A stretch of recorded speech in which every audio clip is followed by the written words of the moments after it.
Hey everybody, it is Mike Young, lifestyle nutritionist with aPlantBasedDiet.org. Welcome to another chapter of my book, my V-book, Live to 150. If you're not sure what a V-book is, there's some earlier chapters on that explaining it. But anyway, let's get right into it. This chapter is about, no, that's not it. This chapter is about finding the root cause. All right, the last chapter, and if you want to watch over it again, you can. We explained about why it's important to listen to your body and what that means. So when you do listen to your body, what are you trying to do? Well, you're trying to identify the root cause of issues because everybody, unless you're in perfect balance, always has issues. All right. Everybody does. Actually, balance is our next chapter. So you can fast forward to that if you want to learn about that. But rarely is anybody ever in perfect balance. The goal is to get in perfect balance. And when things are throwing off your balance, you've got to listen to your body and what it's telling you, like we talked about in the last chapter, and you've got to identify the root cause of what's actually going on so that you can fix it and you can feel better and you can bring yourself closer to a perfect state of balance. All right, now let's just go over some examples. Like, what do we mean by that, finding the root cause? Well, let's just say, for example, somebody you know has high blood pressure. I'm sure everybody knows somebody, at least. Unfortunately, this is the state of just the state of the world that we live in today in 2022 in May when I'm recording this. Everybody knows somebody with high blood pressure, whether they've told you or not. And of course, because of HIPAA laws, maybe they're not telling you, but somebody, I'm guaranteeing you know a ton of people. So now, if you go to a Western medicine doctor, and by the way, we're not practicing medicine, I'm a lifestyle nutritionist, I will tell you what to eat and also some habits and things like that, but not practicing medicine. But they're practicing medicine, and in almost all cases, they're prescribing a pharmaceutical drug to the patient to deal with the high blood pressure. The question is, are they addressing the root cause of what's actually going on, of why their body is complaining at them? And the answer in almost all cases, because I don't know everybody's case, is going to be no. That's just going to be managing symptoms. Okay. And the system is very good. I think the system, what I call the sick care system these days, is very, very good. They're very good at emergency trauma situations, stabilizing someone, getting them back to their life, whatever that means. And they're very good at managing symptoms. They're not very good at healing or curing people. You will rarely hear those words. And they are not very good at identifying what the root cause is so that they can cure or heal people. So, but that's why we're here. I guess that's the reason why we're here, is to tell you that there is this whole other paradigm that you probably haven't even considered, or maybe you have, maybe you've only lightly considered it, or yeah, okay, I know there's probably something I can do, but you don't really know what. Well, that's why it's important to identify the root cause. You really need to know exactly what you need to do. So in most cases, I'll tell you, with high blood pressure, in most cases, it has to do with people over consuming sodium in their diet. In most cases, not every case, and it may not even solve your high blood pressure. I'm not practicing medicine, but I'm just here to tell you that in most cases, almost everybody is eating too much sodium all the time. One of the negative consequences of eating too much sodium all the time is that you develop high blood pressure. Just like there are many negative consequences to taking any pharmaceuticals for any length of time. And if you've ever read that document that goes along with it, which is like 20 pages long of the smallest print you've ever seen, which you probably never read, you'll read about all of the symptoms that you could have, all the things that can go wrong. This is no different than that. I'm just dealing this from a root cause, because the pharmaceuticals don't address the root cause of the problem. They're just managing the symptoms. And if your high blood pressure is being caused by too much sodium in the diet, that is the root cause of your high blood pressure. So if you have high blood pressure, why don't you just try severely cutting back on your sodium? I'm not talking about it's a little bit. I mean, the average person is way over what they should be. The average person should not have more than an absolute maximum of 1,500 milligrams per day. And I've seen many, many meals that people eat that have far in excess of that in one single meal, even in one single cup of ramen noodles soup, okay, has more than that. It's unbelievable how much sodium people get. It's unbelievable to me that people aren't sicker. All right, that's one example. Let's say stroke, heart disease, heart attacks. I got this medical problem. What root cause are you talking about? people might say, oh, it's so complicated, we'll never figure this out. Oh yeah, I know so many people in my family have had this. It's genetic, which is not. That's a whole other thing. I talked about that in the last chapter.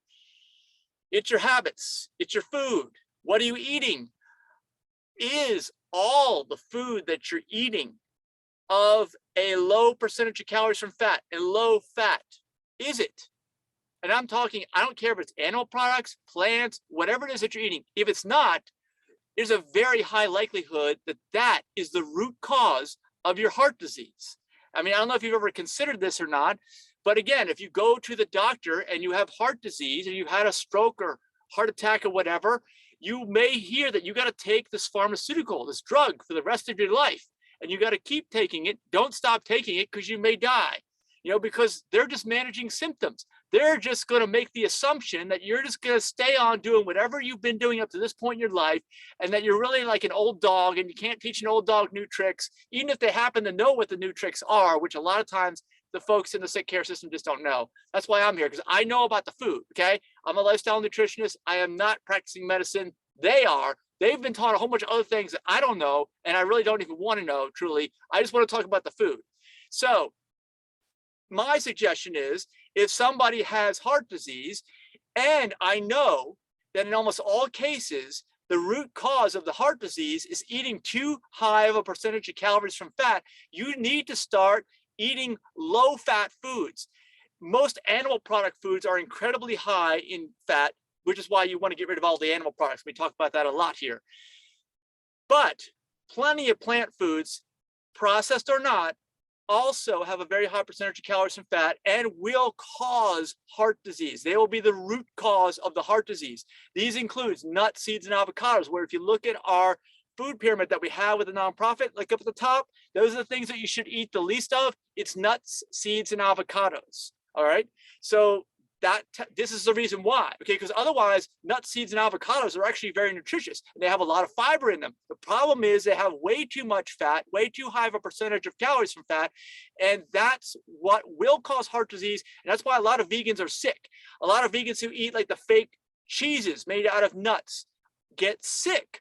They have all this excess body fat, which they don't exist in a vacuum, and it doesn't just pack it into one corner. It gets in your bloodstream and it starts to destroy you from the inside if you don't need it. It's one thing if you need it and you're going to fast, I don't know, and you're going to eat it, use up all that fat. But most people, we don't live in a time of scarcity. We live in a time of abundance. This is the problem. These are lifestyle diseases. These are diseases of affluence.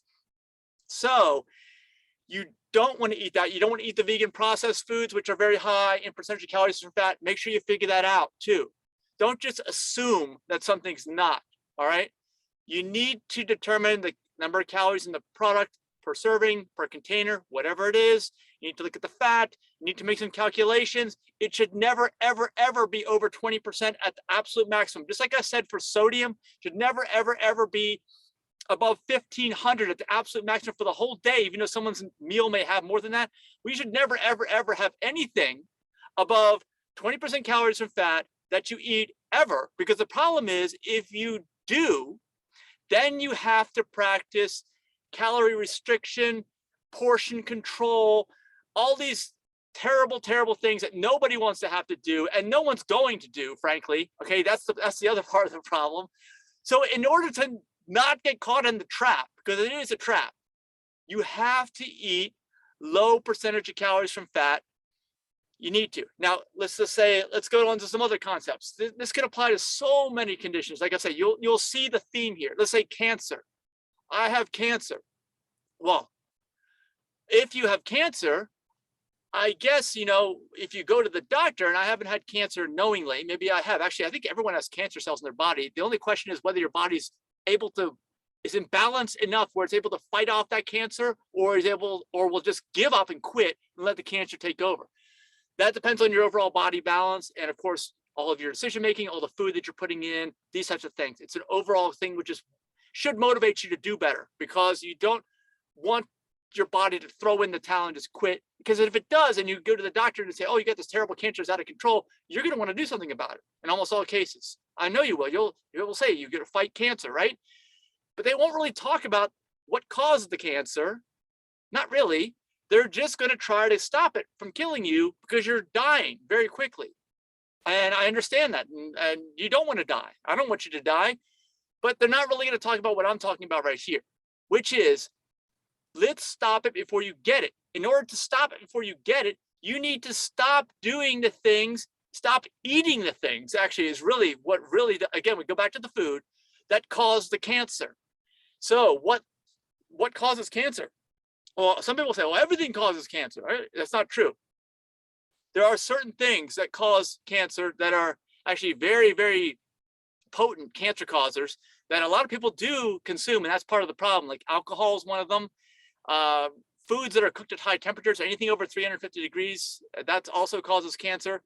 There are, of course, chemicals in foods. If you're not eating organic, chemicals are not really designed for optimizing human health. Just like we're talking about pharmaceuticals, I've never talked about them in a way that is health optimizing. They will help to prevent a problem, but they're not addressing the root cause, but they themselves cause more problems. Like I said, all of these pharmaceuticals, which are chemicals, cause even more problems, including cancer.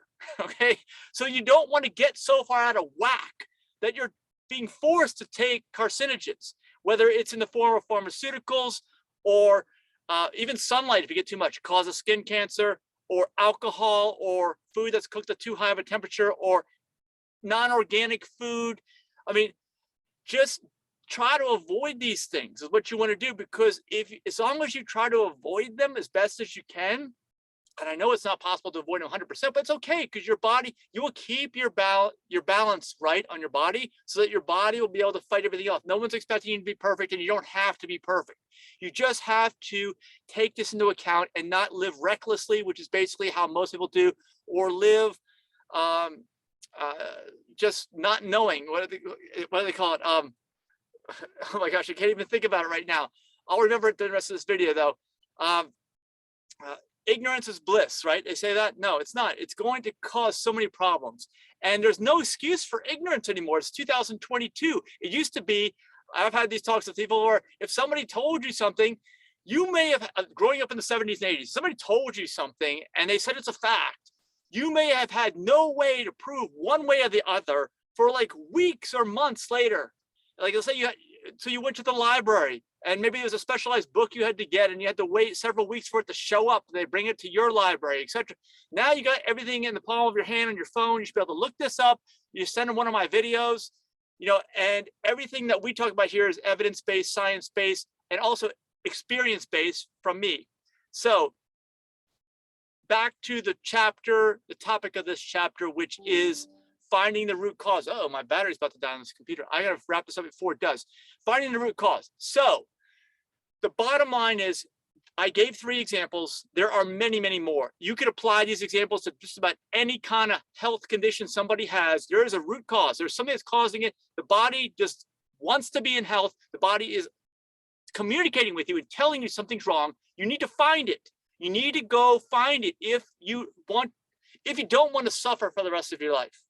If you don't care about suffering for the rest of your life, then do whatever somebody else tells you who's not even looking for the root cause, because that's what's going to happen. Almost guaranteed. You will never get better and you will suffer for the rest of your life.